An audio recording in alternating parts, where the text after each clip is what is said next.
Bonjour à tous. Si l'économie réelle vous intéresse et le financement des entreprises vous intéresse, vous êtes dans la bonne session. Nous allons parler du commerce international et pour ce faire, j'ai invité un panel de 5 experts, dont moi-même, qui allons partager les différentes initiatives sur le marché quant à la digitalisation du trade finance. Philippe, est-ce qu'on fait toujours la session en français ou est-ce qu'on passe... On peut le faire en français. On peut le faire en français, oui. Pas de problème. Alors, je vais demander donc à chacun de nos panélistes de se présenter et puis nous rentrerons dans le débat. Emmanuel ? Oui, bonjour à tous. Emmanuel Pétel. Je suis Deputy Head of Trade Services à la Société Générale. Bonjour à tous. Éric Caprioli. Je suis avocat à la Cour de Paris et je suis le délégué français à la CNUTSI, la Commission des Nations Unies pour le droit du commerce international, depuis 30 ans. Et donc, j'ai suivi les travaux sur les documents transférables électroniques et toute une série d'autres travaux. Bonjour, mon nom est Stéphane Gagné. Donc, je suis de CGI, directeur expert, tout ce qui est marché des capitaux, gestion de patrimoine et tout ce qui est aussi relié au trade finance sur le marché canadien et le marché européen. Bonjour à tous. Donc, je suis Philippe Henry. J'ai passé 35 ans dans la banque et je suis maintenant Senior Advisor de Paris Europlace. Et en ce qui me concerne, André Casterman, je suis consultant indépendant et je préside le comité FinTech d'une association du trade, une association internationale appelée International Trade and Forfeiting Association. Et pour le reste, je travaille avec des FinTech dans le monde du trade finance et aussi un tout petit peu des paiements. Alors, je vais commencer par demander à Emmanuel de nous parler des grandes tendances de ce marché et aussi des défis qui nous restent et sur lesquels nous allons nous concentrer dans l'heure qui vient. Merci André. Déjà, le trade finance est intimement lié au commerce international. Donc, je vous rappelle que le commerce international revient d'une année Covid 2020 qui avait affecté les transactions mondiales, que les années 2021 et 2022 sont en croissance forte en valeur et en volume, avec sur 2022, ce sera confirmé, puisque autant nous avons une forte croissance en valeur, qui est fortement liée à la croissance des prix des matières premières, plus qu'en volume, puisque nous voyons bien qu'il y a des tendances, que le commerce mondial est lié aux événements géopolitiques et que donc nous allons avoir un impact significatif, certainement sur les volumes, qui sont liés non seulement à la Russie, mais également à un pays comme la Chine qui est encore sous Covid et où on voit bien qu'il y a encore des problèmes d'approvisionnement des chaînes mondiales de transport des biens et services. Voilà, et on verra, tout cela a des impacts sur la digitalisation. Est-ce qu'on peut peut-être rappeler ce que c'est que le trade finance? Parce que beaucoup de gens ne savent pas. Déjà, le trade finance, c'est le fait d'avoir un tiers, souvent une banque, mais ça peut être aussi une compagnie d'assurance, qui vient garantir le paiement ou alors qui va garantir l'approvisionnement en matières premières, qui va être un tiers de confiance entre un importateur et un exportateur. Donc ça, c'est très important de bien le remettre en perspective. Je vais vous montrer, j'ai quand même pris des slides assez intéressantes qui montrent un petit peu ce que c'est que la chaîne du trade finance. Ça y est, elles sont là. Elles sont derrière toi. OK. Donc il y a déjà celle-là qui vous montre qu'il y a un certain nombre d'intervenants, même je dirais beaucoup d'intervenants, dans la chaîne du commerce mondial.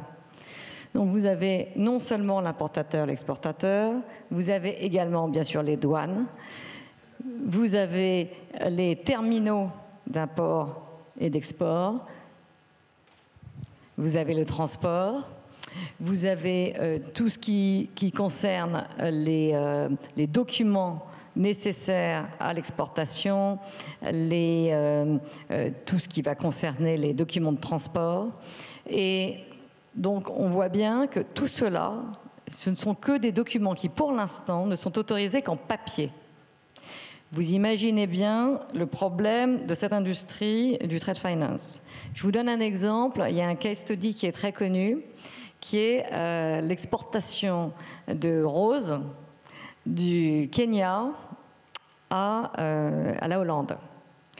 Donc, pour exporter des roses du Kenya à la Hollande, il vous faut 34 jours, une trentaine de personnes, 10 jours rien que pour processer les documents qui sont relatifs à l'exportation des biens. Donc, on a un énorme challenge de digitaliser ces documents, puisque vous avez d'un côté des flux des matières premières, des roses. Vous avez ensuite tout ce qui concerne les flux des papiers qui vont certifier que les roses sont en état, qu'elles peuvent être transportées d'un port à l'autre. Et ensuite, dernière chose qui nous concerne, nous les banques, vous avez les flux financiers. Donc l'objectif de la digitalisation du trade, mais vous verrez après, c'est de réconcilier des mondes et d'éviter qu'on ait à vérifier des documents en papier que des dizaines de personnes doivent scanner avec des montants énormes. Donc, voilà un petit peu, je ne sais pas si quelqu'un veut rajouter quelque chose, si tu veux rajouter quelque chose par rapport à ça, André. Mais, Tu as bien couvert tous les éléments qui ajoutent à la complexité du trade finance. Peut-être un petit peu parler des tendances d'aujourd'hui. Avec la Russie, il faut savoir que DHL ne marchait plus.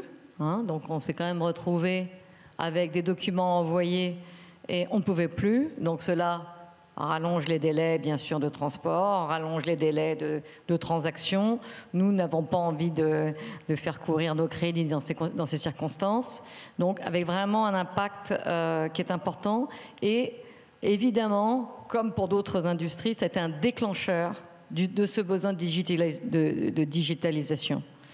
Pourquoi un courrier DHL va bloquer une chaîne de transport de biens indispensables? C'est juste maintenant, au XXIe siècle, ce n'est plus possible. Voilà, je crois que j'ai à peu près tout dit. On va voir aussi les montants. Je crois que j'ai montré quelques chiffres importants. Sur le slide suivant. Voilà, alors là déjà ici, juste avant, si vous pouvez juste avant, revenir oui. Oui, sur la droite. Une slide, voilà.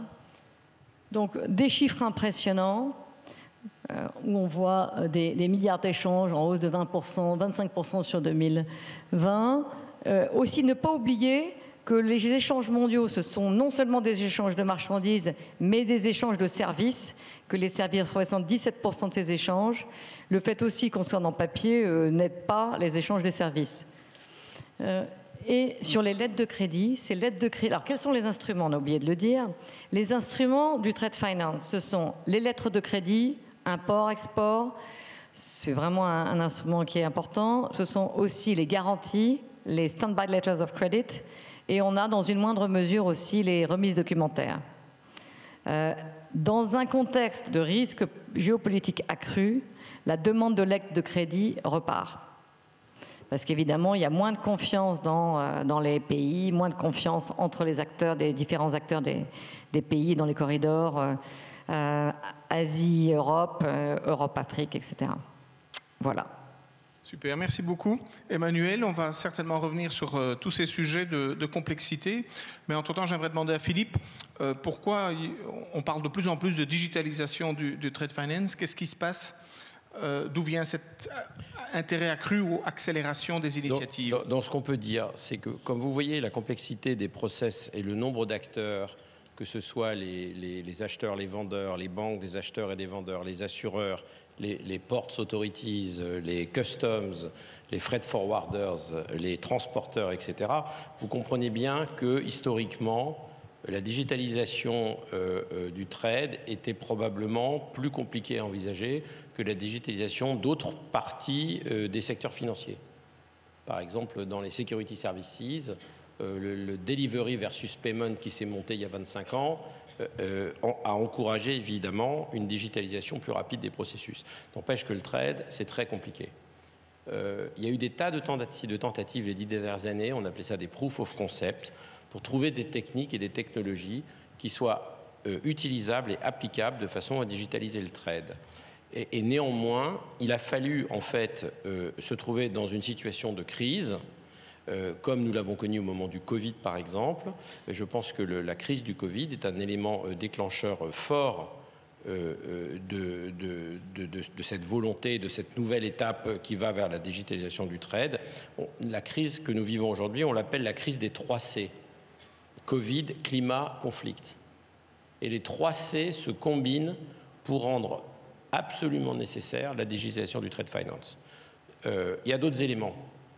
Par exemple, des nouvelles générations de fintech qui se sont spécialisées beaucoup plus dans le trade tech. Elles arrivent à maturité aujourd'hui.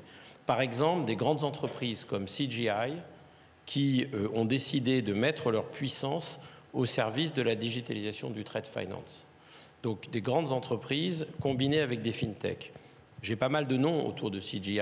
Je vous les livre parce que vous serez intéressés de voir ce qu'ils deviennent et ce qu'ils font dans cet écosystème. Bolero, Wave, CargoX, Mitigram, SDoc, Enigio, Kiriba, etc. sont des membres de l'écosystème qui ont élaboré ces technologies qui vont être utiles pour la digitalisation. Les technologies, par exemple, blockchain, APIs, etc.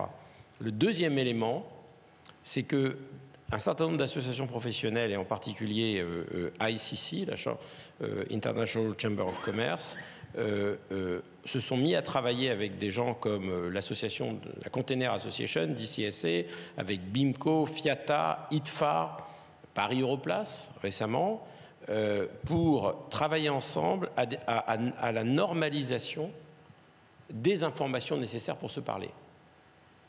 Si on veut éviter la logique en silo que nous avions avant dans le monde du trade, il est impératif qu'on pousse à ce qu'on appelle l'interopérabilité, et pour ça, il faut normaliser les échanges de données. Eh bien, ces associations professionnelles ont pris le lead, ICC vient de sortir un livre blanc de grande qualité pour guider les futurs utilisateurs. J'ai parlé des nouvelles technologies qui vont appuyer ça. Il y a d'autres éléments que je veux lister rapidement pour vous, qui montrent pourquoi on est vraiment maintenant en phase de digitalisation. Eh bien, il y a un sujet qui est l'impact sur les métiers de trade de ce qu'on appelle la Great Resignation. C'est-à-dire qu'il y a toute une génération d'experts du trade finance, experts du trade finance papier, etc., qui partent en retraite. Et donc, les entreprises et les banques sont devant la nécessité d'automatiser leur processus et d'utiliser de nouvelles compétences pour faire ça.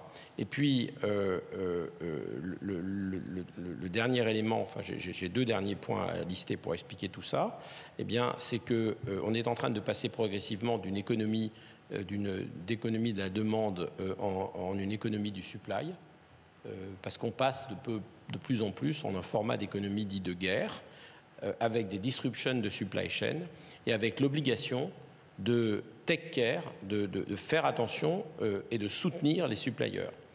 Il y a une autre raison qui est la nécessité pour les entreprises d'analyser leur scope 3 en termes de bilan carbone, c'est-à-dire récupérer un maximum d'informations en provenance des suppliers de façon à contribuer tous ensemble à la réduction de la consommation d'énergie. Donc la sustainability et l'ESG sont intimement liés avec la nécessité de digitaliser le supply chain. Et le dernier point, c'est la volonté réelle d'adopter au travers du MLETR, Model Law on Electronic Transferable Records, d'adopter une équivalence entre la version électronique de certains contrats de trade et la version papier qui est utilisée. Tout à l'heure, tu disais énormément de papier échangé, énormément de types de documents échangés sous forme papier dans une opération de trade. Une grande initiative globale sous l'égide des United Nations s'est lancée depuis le 2017, demandant à tous les États d'adapter leurs lois de façon à ce qu'ils reconnaissent la version électronique des contrats de trade. Et ça, cette volonté, elle ne date que de 2017. Et c'est ça qui est le fait déclencheur, qui est qu'on est devant vous aujourd'hui. Merci Philippe. Alors on va passer à Eric, qui va nous en dire plus sur le MLETR. Oui, la loi type sur les documents transférables électroniques est un texte qui a pris du temps à maturer mais qui s'inscrit dans une longue tradition d'instruments juridiques qui ont été élaborés à la CNUTSI, ou UNCITRAL pour l'acronyme en anglais.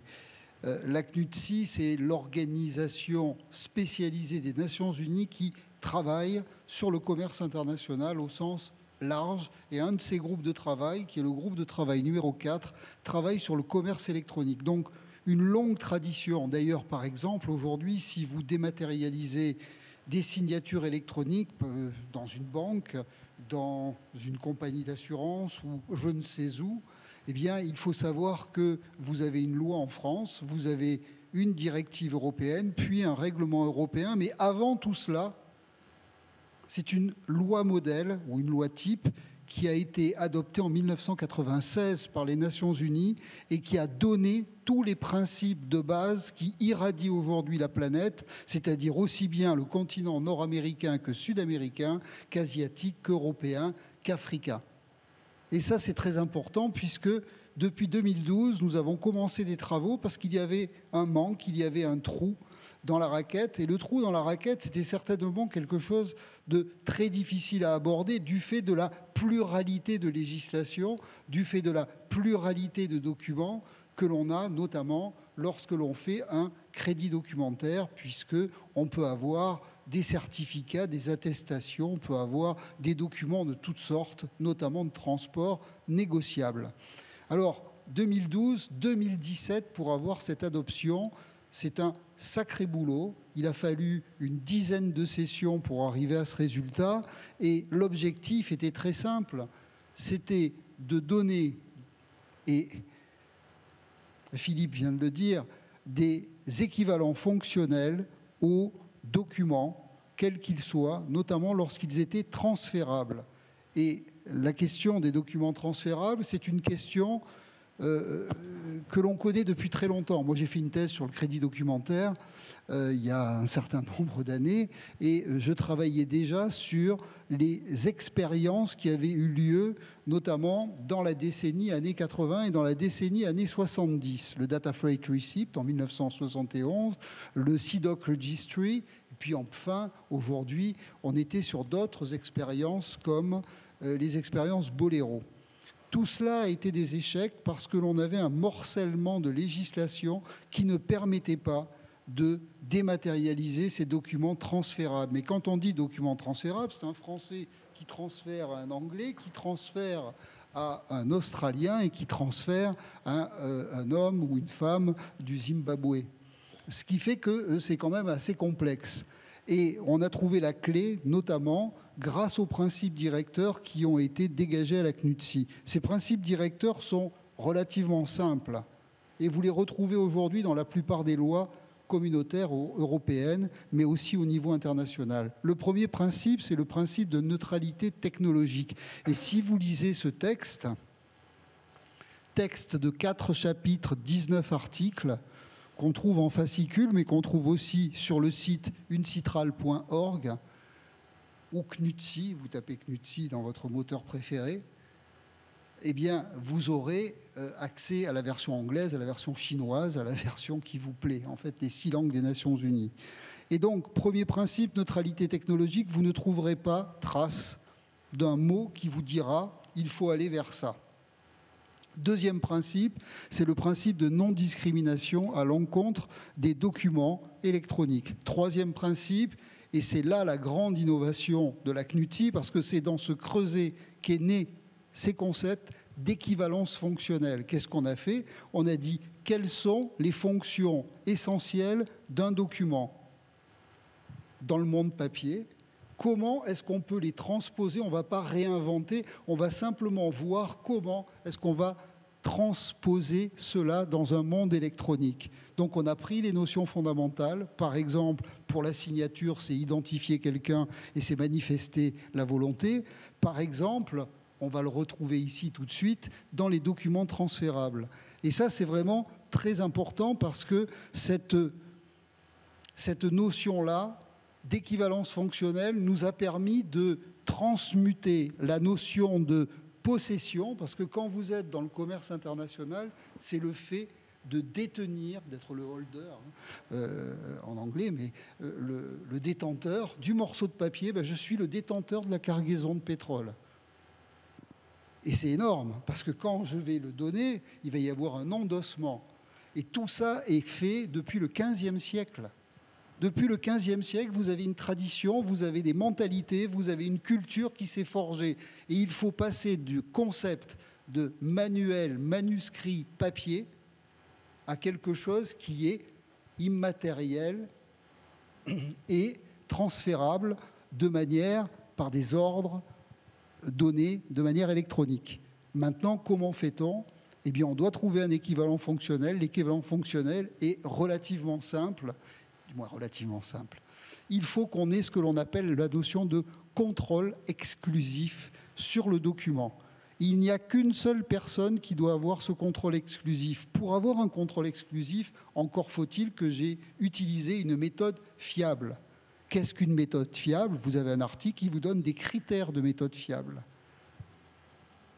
Par exemple, de garantir l'intégrité. Par exemple, d'avoir de la sécurité sur les matériels et logiciels. Par exemple, d'avoir des audits réguliers permanents. Par exemple, de se référer aux bonnes pratiques internationalement reconnues. Mais ce n'est pas tout. Premièrement, je vais avoir un contrôle exclusif et je dois avoir ce contrôle exclusif de la création du document jusqu'à la fin de ses effets juridiques, c'est-à-dire pendant tout le cycle de vie du document. Et par ailleurs, je dois pouvoir identifier la personne qui est le légitime contrôleur. Je l'appelle contrôleur, en fait, celui qui a les outils de contrôle. Voilà ce que je peux dire sur cette loi type, parce qu'il y a des quantités d'autres choses. Par exemple, la notion d'endossement. C'est quoi un endossement ? Il faut qu'il y ait les informations obligatoires pour endosser, mais il faut au surplus que j'ai respecté la loi du pays pour endosser. Et comment est-ce que j'endosse ? Aujourd'hui, je signe au verso. Puis on a des allonges, notamment sur le verso. Parce que si j'ai toute une série de personnes, il est bien évident que je sors du cadre papier. Et donc, on colle des morceaux de papier pour continuer l'endossement. Là, il faut que l'on respecte les lois applicables, c'est-à-dire pouvoir signer. Et je vous rappelle qu'aujourd'hui, dans le commerce international, on a des dizaines et des dizaines, en ceux y compris, des États en voie de développement qui ont des lois sur la signature, sur l'écrit électronique et autres, ce qui va nous servir dans le cadre de ces documents transférables électroniques. On a aussi les amendements, on a des quantités d'autres questions, et ça c'est vraiment important, l'équivalence fonctionnelle et le contrôle exclusif que l'on retrouvera tout à l'heure. Merci Eric, on comprend bien pourquoi ces documents ne sont pas encore digitaux, parce qu'il y a une telle complexité qu'il faut en effet non pas uniquement la technologie pour arriver à remplir ces attentes telles que la loi type les décrit, mais également que les lois changent. On va en parler dans quelques minutes. Stéphane, au-delà d'être sponsor de cette session, peux-tu nous dire quel est le rôle de CGI dans ce marché ? Merci André. Donc, oui, le rôle de CGI, étant une entreprise avec des bureaux à travers le monde, avec des clients bancaires, donc 20 des 25 plus grandes banques mondiales. Donc, le rôle de CGI, c'est d'accompagner ces entreprises dans le changement, dans l'accompagnement au niveau réglementaire. Donc, c'est sûr, on est tributaire des changements réglementaires, un peu comme mentionnaient Philippe et Eric. Mais aussi, on peut être un élément, un agent de changement qui va aussi peut-être aider les régulateurs à alimenter ou à forcer aussi les changements réglementaires auprès des différents organismes, pays, donc entreprises. Donc, le rôle de CGI à ce moment-là, c'est vraiment de supporter avec sa solution. Dans notre cas, on a une solution qui s'appelle CGI Trade 360, où en fond, qui permet donc d'accompagner les banques dans tout le cheminement de tout ce qui est les transactions traditionnelles, donc nouveau papier, mais aussi de les amener sur la digitalisation Donc, de favoriser la réduction de papier, d'optimiser les efforts opérationnels, donc d'avoir cette transition, parce qu'auparavant, comme mentionnait Eric, donc tout se fait par papier, reconnaissance, signature physique. Donc c'est là que CG entre en jeu, soit par les partenariats stratégiques avec les différentes banques, mais aussi être un partenaire stratégique avec des fintechs du marché. Donc, Philippe mentionnait plusieurs entreprises. Donc, ICG, oui, a ses solutions, mais l'objectif également, c'est de pouvoir aider ses clients et de pouvoir intégrer des solutions compétitrices ou des fois aussi souvent complémentaires. Donc, souvent, l'OCG n'aura pas nécessairement peut-être le bout en bout. On y approche, mais des fois, les nouvelles fintechs nous arrivent avec des nouvelles idées, des nouvelles façons de faire. Et c'est là que CG entre en jeu pour être un intervenant entre les banques et les fintechs. Donc, à travers tout cela, avec les solutions, c'est d'arriver à transformer les transactions qui sont fragmentées et inefficientes en une transaction optimisée et digitale. Donc, avec l'aide de notre solution et aussi les partenaires de l'industrie, le rôle de CG, c'est de favoriser ces changements-là, de favoriser l'adoption également des mesures réglementaires, que ce soit au niveau mondial, mais aussi local. Puis à la fin, CG devra aussi s'ajuster à ces changements. Merci Stéphane. Alors Philippe, on comprend que la loi modèle présentée par Eric nécessite des changements pays par pays. Qu'est-ce qui se passe en France sur ce sujet ? Alors merci beaucoup. D'abord en France, on a observé que cette volonté d'adapter le MLETR semblait générale, et on a beaucoup d'exemples comme le Royaume-Uni par exemple, l'Allemagne, et puis des pays comme Abu Dhabi ou Singapour qui l'ont déjà adopté. Et donc nous, on s'est dit en France, nous sommes le 5e pays importateur au monde et 5e pays exportateur. Il faut absolument qu'on contribue à ce travail.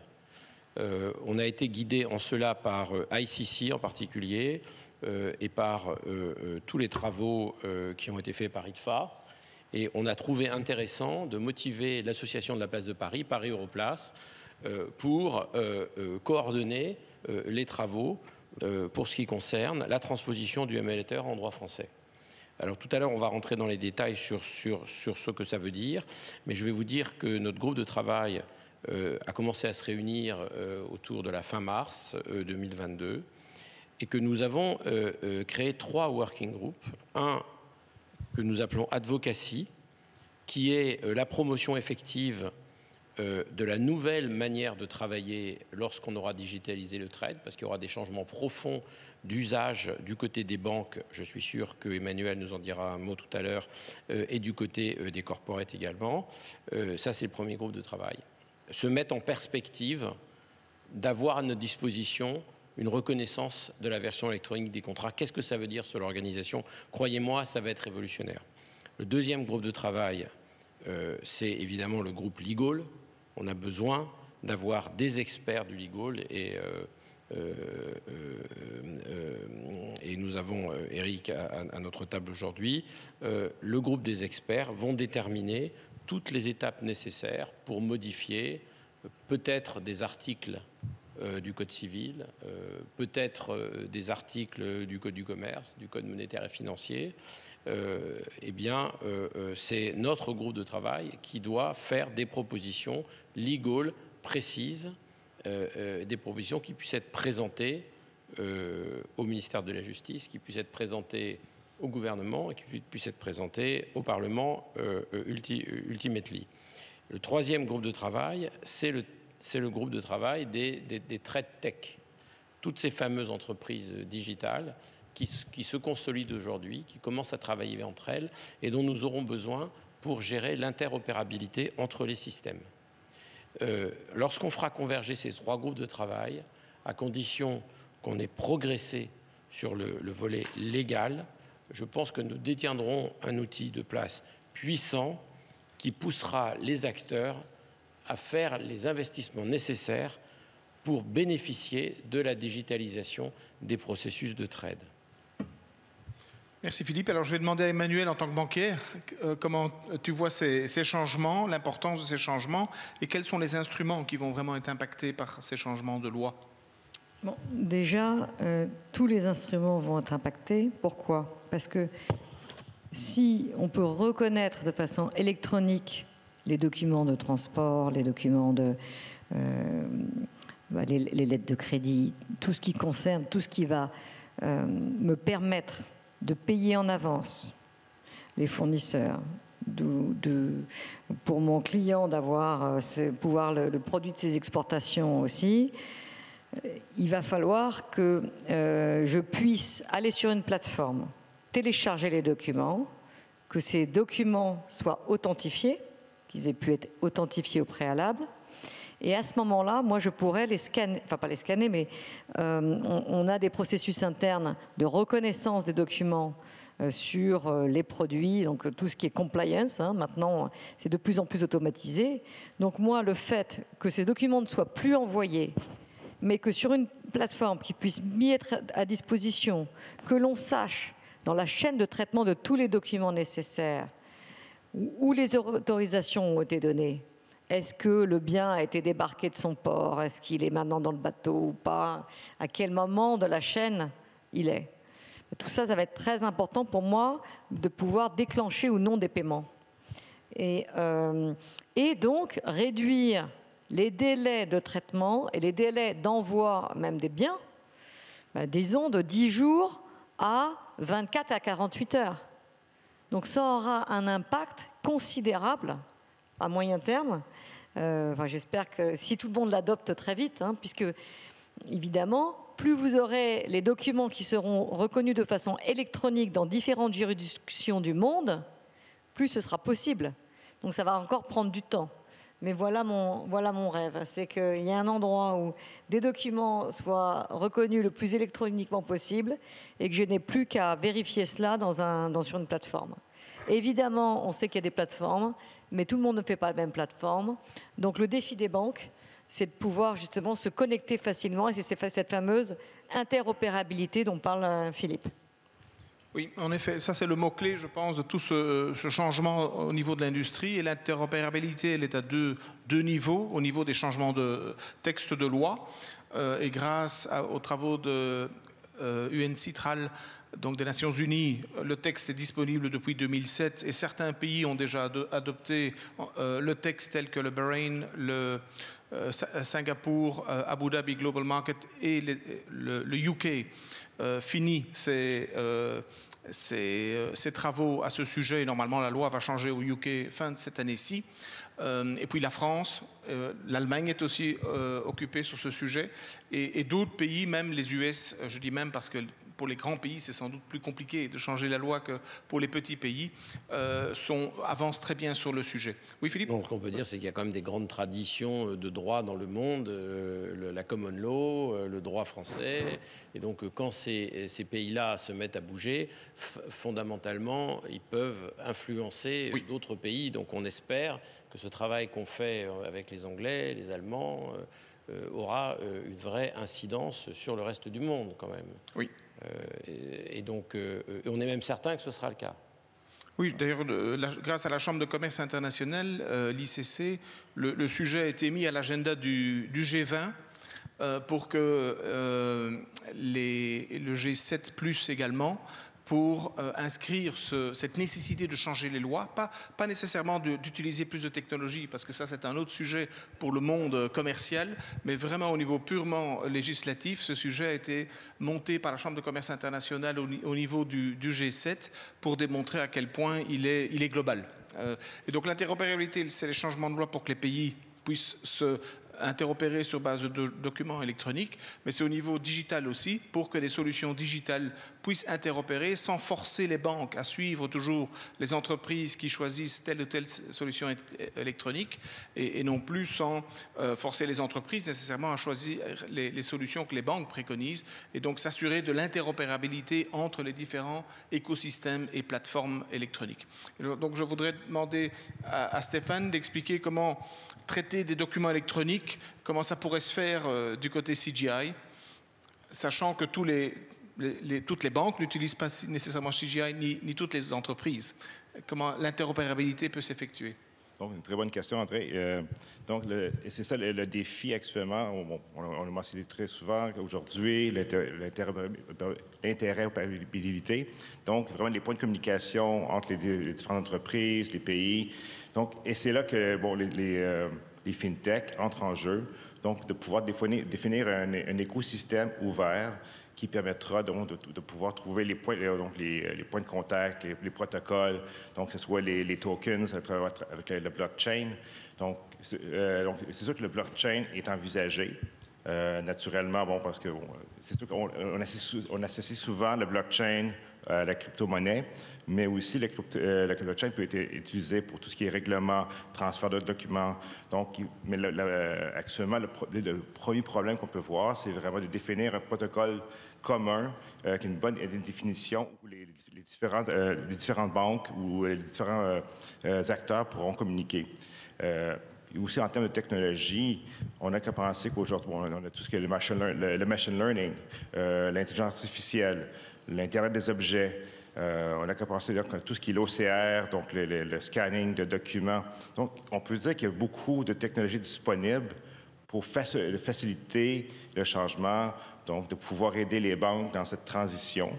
Mais ce qui va nous aider également, c'est d'avoir une réglementation mondiale stable, connue, dans laquelle donc, nos clients et les grandes banques pourront justement aussi s'appuyer.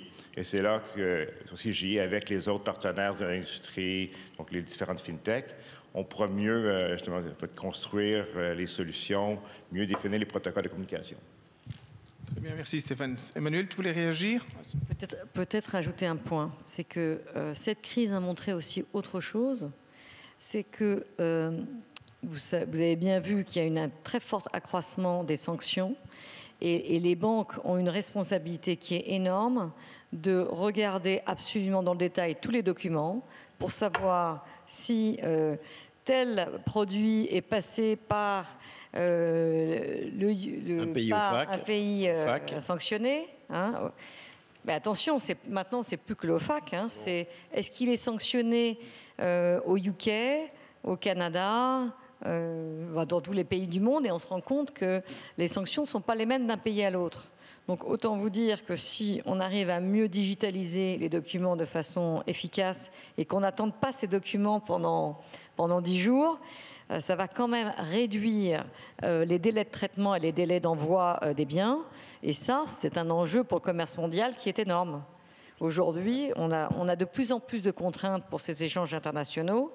Et on essaye, nous tous, avec CGI et avec d'autres, de voir tous les moyens qui pourront nous réduire par ailleurs les délais. Ces délais qui augmentent pour des raisons de contraintes et des raisons géopolitiques. Voilà, donc c'est un enjeu fort. Oui, et si le document n'est pas digital, on ne peut pas automatiser les vérifications et on a des risques de sanctions, comme tu l'indiques. À ce statut, j'aimerais voir si nous avons des questions dans l'audience. J'en ai déjà reçu avant le démarrage de la session. Je vais voir s'il y a une question. Oui. On a une question ici. On va peut-être vous apporter un micro parce que certaines personnes nous suivent en ligne. Oui, bonjour, merci pour la présentation. Fabrice Seng de Fintech TV.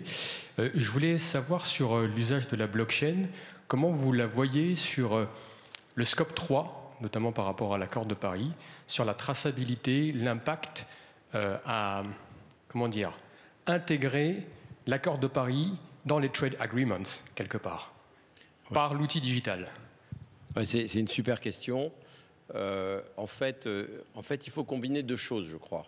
Il faut combiner ce dont on parle aujourd'hui, qui est fondamentalement la digitalisation des documents de trade dont on a besoin, pas uniquement, comme on l'a dit, pour accélérer les processus, mais aussi pour pouvoir plugger tout un tas de contrôles.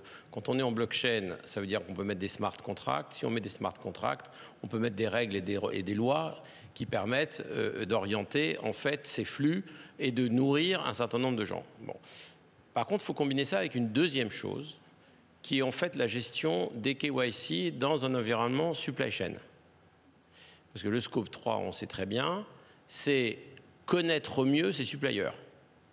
Et d'ailleurs, pas uniquement ses suppliers, mais connaître mieux tous les acteurs de la chaîne qui vous amènent, vous, acheteurs, à voir arriver vos goods, vos produits chez vous, combien ça a coûté en termes de CO2 consumption, par exemple. Et là, il faut concevoir des chaînes informatiques qui vont récolter soit des ratings existants provenant des nouveaux acteurs du rating ESG, soit le résultat de questionnaires qui auront été préalablement rentrés dans des databases. Vous avez des experts comme ESG Data qui espèrent qu'un jour ils seront le grand repository des données d'entreprise. Et comme un supplier c'est jamais qu'une entreprise, par analogie, cette source d'information qui va se formaliser au gré des discussions entre ISSB, IFRAG, etc., cette donnée-là viendra naturellement s'agréger à ce data lake dont on parle. Ça va se faire. C'est deux sujets différents qui évoluent en parallèle.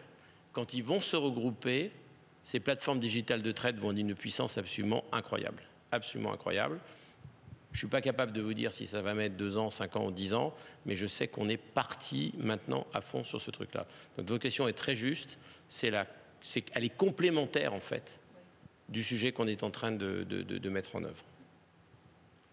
Oui, tout ce qui concerne les critères environnementaux, sociaux, qui sont de plus en plus enrichis, et on demande des comptes aux banques sur ces sujets-là, très clairement. La question se pose, où est-ce qu'on met la donnée? Oui. Est-ce qu'on la met en interne? Est-ce qu'on la met sur des plateformes? De toute façon, elle va devoir être disponible à plusieurs endroits. Ça, c'est clair. Moi, je verrais peut-être plutôt une addition de documents à mettre dans les plateformes à un moment sur un protocole défini, qui soit échangé sous format blockchain. Ou ça, c'est encore incertain. Parce qu'on ne sait pas encore où on veut la mettre, cette donnée. Comment elle va apparaître, sous quel document elle doit apparaître. Ça va être de plus en plus normé, hein, autant par la taxonomie que par les obligations de la BCE, que par les obligations pour les entreprises qui vont apparaître au fur et à mesure. On a un vrai sujet là-dessus. J'aimerais bien vous dire qu'il est résolu, mais pas à ce stade. Mais on travaille dessus. Oui, c'est vrai qu'on a... dans le temps, on digitalisait pour diminuer les coûts, réduire les coûts, pour augmenter l'efficacité. Maintenant, le point qu'Emmanuel a apporté au niveau de la compliance, des sanctions, est souvent la priorité pour digitaliser. Parce que si on a les informations sur papier uniquement et traitées par des humains, les sanctions sont beaucoup plus... les risques de sanctions sont beaucoup plus élevés que si une machine a digitalisé, que les données sont bien organisées et que les vérifications peuvent être automatisées. Et juste un point. Oui. Je pense que le manque de coordination entre les systèmes d'information, historiquement, venait du fait que beaucoup de systèmes et de software étaient on-premise, étaient dans un environnement, mais ils ne parlaient pas trop à l'environnement d'à côté. Je crois que 5% des entreprises aujourd'hui ont décidé d'adopter une approche cloud de leur système d'information. Mais alors, par contre, la rapidité d'adoption aujourd'hui du cloud est absolument faramineuse. Hein. Et ça aussi, c'est ça qui nous fait être très positifs sur ce processus de digitalisation, parce que comme on est obligé de travailler sur des plateformes communes, on est obligé de travailler sur des systèmes ouverts. Ces systèmes ouverts vont être des systèmes peut-être non différenciants, mais qui permettront à tous les acteurs de communiquer, de s'échanger l'information en fonction de critères de filtrage, vous imaginez, de contrôle, tout le monde n'aura pas accès à la même donnée, etc., évidemment, mais quand même, le cloud et le SaaS va être l'élément, on parlait de système tout à l'heure, il n'y a pas que la blockchain, c'est le SaaS, c'est le cloud, qui va vraiment faire en sorte que tous ces gens-là bossent ensemble dans un même univers, dans un même environnement. Pour compléter ce que Philippe mentionne, donc nous, on voit déjà depuis 20 ans le transfert des clients vers le SaaS model. Donc, pour faciliter justement cette gestion-là, pas uniquement pour l'interne, mais pour la communication avec l'externe. Puis aussi, on parlait beaucoup de réglementation, de loi, mais aussi ce qui va favoriser le changement, c'est tous les gains économiques que les entreprises vont avoir. Donc, on parlait de pénalité, mais avant même la pénalité, si on peut démontrer à une banque, une organisation, que par digitaliser l'information, on peut réduire, bon, nous, selon les statistiques qu'on a, on peut déjà parler de jusqu'à 50% d'économie en termes d'efficacité, mais aussi en termes de coûts. Aujourd'hui, on parle déjà de 4 milliards de documents papier en termes de transactions internationales. Et puis, bon, selon les statistiques, on arrive, peut-être que pour jusqu'en 2026, on basait sur les estimations du G7, ça pourrait peut-être générer peut-être 267 milliards d'euros en termes d'économie. Ou pas d'économie, mais d'exportation supplémentaire. Et vous voyez bien que l'enjeu, c'est qu'on est obligé de mettre tous les acteurs autour de la table. Parce que leur intérêt, c'est qu'ils vont mutualiser tout un tas de coûts informatiques qu'ils avaient auprès d'eux-mêmes. En fait, je dis toujours qu'on passe d'une logique de CAPEX à une logique d'OPEX. Toutes les montées de version dans le cloud vont être partagées par les acteurs. Donc ça donne une visibilité beaucoup plus forte. Et par contre, en échange, évidemment, on est obligé d'accepter l'idée que les données ne sont pas sous votre bureau, mais qu'elles sont dans le cloud. Et donc, il faut s'assurer, évidemment, en termes de sécurité des données, qu'on fait un travail de qualité. Ça va sans dire. Ça va sans dire. Donc, le sujet ESG est un sujet qui monte, on le sait bien, on en a parlé toute la journée ici. Et le trade finance est particulièrement riche en détails de transactions parce qu'on connaît tous les détails de la transaction. En tout cas, la banque et l'entreprise connaissent tous les détails de la transaction. Et grâce à ces changements de loi MLTR et les nouvelles technologies dont on vient de parler, on obtiendra beaucoup plus de transparence. Et la transparence, dans le futur, ce sera la norme. Parce que ce qui ne sera pas transparent dans le futur sera douteux. Et toutes les technologies maintenant permettent d'offrir cette transparence, évidemment aux acteurs qui ont le droit d'accéder aux informations, mais je pense que c'est une digitalisation non pas uniquement pour l'efficacité opérationnelle, mais surtout pour les sanctions et les priorités telles que ESG et offrir de la transparence pour éviter les risques de sanctions et aussi les risques ESG qui vont être de plus en plus importants. Alors Eric, où en est-on sur l'implémentation de MLTR dans le droit français? On a bien avancé, on a commencé les travaux, on a plusieurs axes de développement de la législation. Le premier axe est de définir déjà ce qu'est un document transférable électronique, ce qui n'existe pas dans notre droit. Donc, la définition serait de dire que c'est un écrit qui constitue un document transférable lorsqu'il incorpore un droit, de telle sorte qu'il soit impossible de faire valoir ce droit ou de le transférer indépendamment de ce document transférable. Vous voyez que ça renvoie tout de suite à la notion d'unicité, à la notion d'original, puisque indépendamment de ce document. Ensuite, on va essayer du moins, on a déjà commencé à drafter, on va essayer donc de transposer cette notion de contrôle exclusif. Je rappelle quand même que la notion de contrôle exclusif est là pour remplacer la notion de possession de l'instrumentum papier, et donc d'avancer sur ça. On va aussi avancer sur l'endossement. On va aussi, donc on a des projets de disposition. Maintenant, on se base sur cette loi type qui est très riche, très très riche. Et puis il faut savoir une chose, je l'ai rappelé tout à l'heure, neutralité technologique.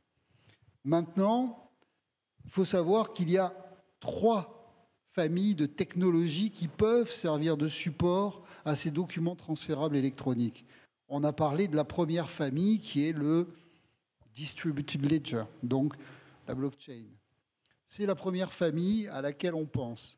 Mais historiquement, la première famille, c'est la notion de registre. Je rappelle quand même qu'on n'a pas besoin dans le cadre d'un registre, d'avoir une blockchain. La blockchain ne fait que stocker des empreintes. Je veux clore le débat sur ça parce que souvent on fait dire à la blockchain beaucoup plus de choses qu'elle ne fait. La blockchain assure aussi la traçabilité. Mais la traçabilité, vous l'assurez par ce qu'on appelle un système primaire d'horodatage. Donc un système primaire d'horodatage, si vous le mettez, vous savez, c'est comme un puzzle.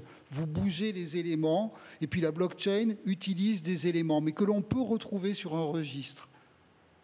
Je le dis parce qu'on est très neutre au niveau technologique à la CNUTSI, comme au niveau de l'Union européenne.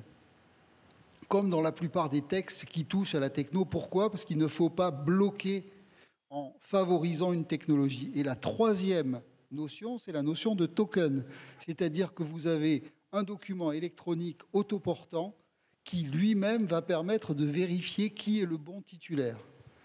Alors, la technologie qui va être retenue, ça va être la technologie qui est la plus efficiente, c'est la technologie qui va permettre d'avoir le plus de garanties et qui va permettre à l'ensemble des acteurs d'avoir des garanties de non-parti pris. Parce qu'aujourd'hui, tout ce qui a échoué dans le passé, c'est parce qu'il y avait des antagonismes entre transporteurs, intermédiaires, banques, et puis, n'oublions pas quand même, le chargeur, parce que c'est le chargeur qui est celui qui exporte la marchandise à la base, et puis ensuite, il y a l'importateur. Donc, ces antagonismes d'intérêts ont toujours mené à des échecs. Moi, ce que j'espère, c'est que tout le monde pourra se mettre, et là, il y a eu des arguments qui ont été avancés, aussi bien par madame, aussi bien que par mes deux collègues qui sont à ma gauche, ou que par André. Il y a évidemment des convergences en termes d'intérêts communs, des mutualisations de coûts, il y a toute une série de choses. Vous savez, moi, sur ce sujet, j'y suis entré en 1984, alors ça fait un peu ancien combattant, hein. Et je faisais un premier travail qui s'appelait la lettre de garantie pour absence de connaissement régulier. C'est-à-dire que le connaissement n'était pas arrivé et les marchandises étaient là. Et donc, à quoi on a pensé informatiser la chaîne? Et on est toujours sur ce même problème. On informatise la chaîne, mais seulement il faut avoir les garanties que c'est la bonne personne qui va être celui qui va retirer les marchandises, si c'est une marchandise, ou la bonne personne qui va payer la créance associée à peut-être une cession de créance, peut-être un DAI, peut-être un Bill of Exchange, peut-être un autre instrument. Mais tous ces éléments doivent être pris en compte parce qu'il y a des intérêts majeurs. Vous avez entendu les milliards.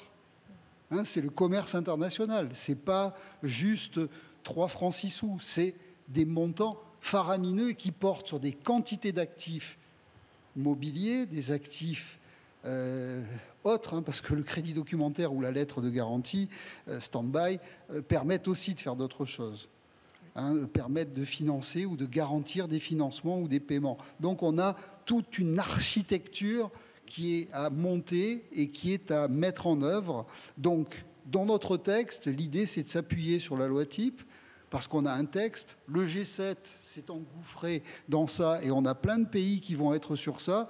On oublie toujours, mais les plus actifs, quand on négociait ce texte, c'était les Chinois, les Coréens qui ont déjà une loi sur les Bill of Exchange et sur les billets à ordre, les Coréens du Sud, hein, qui ont déjà des lois sur ça, et sur le connaissement, mais en droit interne, pas en droit. Et ils veulent faire du commerce interétatique au niveau asiatique. Et donc, les pays d'Asie sont aussi très demandeurs de ces instruments-là. Et comme on l'a dit, ça peut faire tache d'huile. Si vous avez la Chine qui demain adopte cette loi type en droit interne, eh bien ça fera tache d'huile sur toute l'Asie. Quand vous aurez, et puis j'oublie quand même pas que les certificats d'entrepôt, ça existe au Japon, électronique. Les certificats d'entrepôt, les warehouses, existent pour le blé, tout ce qui est céréales et autres, aux États-Unis, c'est électronique déjà. Donc il y a déjà des avancées qui existent dans les commerces internes et qui vont certainement susciter, je pense, une rapidité. Moi, ce que j'espère simplement, on a les outils technologiques, on a des volontés, une communauté d'intérêt, c'est de trouver, j'espère, le bon angle d'attaque qui permette de trouver l'intérêt général de toutes les parties, parce que tout le monde va y gagner. Oui, juste je dois vous couper pour une raison de temps, mais parce que nous devons terminer. Mais est-ce que Philippe peut nous en dire plus sur le timing, des étapes suivantes? Absolument. Donc juste, avant de parler de timing, en un mot, ce que j'aimerais que vous reteniez de ce panel, c'est que la digitalisation du trade, elle va se faire parce qu'on va adapter les lois de façon à introduire cet équivalent fonctionnel informatique de la possession matérielle d'un document papier, mais d'un point de vue électronique. Et s'il y a une équation à retenir, c'est cette notion de digital document se traduit en fait en une problématique de digital identity, puisqu'il faut identifier qui est le détenteur.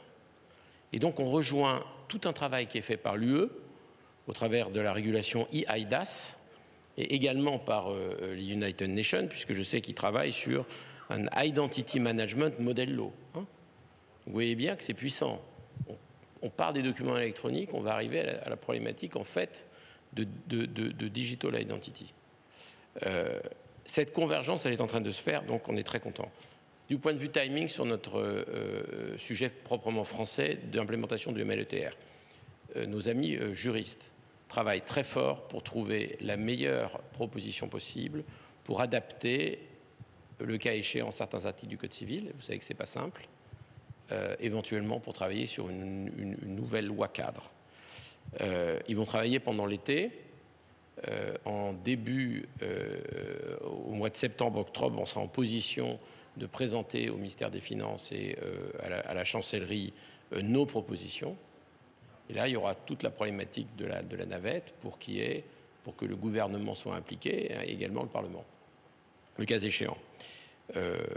Nous bénéficions, et je tiens à le dire, d'un alignement des planètes, avec par exemple la nomination d'un ministre chargé, comme vous le savez, de la numérisation de l'État, qui vient d'être nommé, l'ancien député Barrot, qui va nous soutenir et qui va nous aider à avancer le plus vite possible. Nos amis anglais vont avancer en parallèle. Eux-mêmes, leur Parlement, je crois, va étudier les textes qui ont été écrits. Mon sentiment est très, très positif au jour d'aujourd'hui. Voilà. C'est pour ça qu'on voulait partager ça avec vous. Je pense qu'on va avancer très vite autour de l'automne et de l'hiver 2022. Très bien, merci beaucoup. Philippe, donc un agenda très optimiste pour ce sujet du trade finance qui, au niveau de la digitalisation du trade, est vraiment la priorité numéro 1, à la fois pour les associations telles ICC, ITFA et d'autres, les Nations Unies, que pour les banques et les entreprises. Donc, beaucoup d'espoir quant à du changement sur ces flux du commerce international. J'aimerais remercier Philippe, Stéphane, Eric et Emmanuel pour leur contribution et je vous souhaite une très bonne soirée. Au revoir.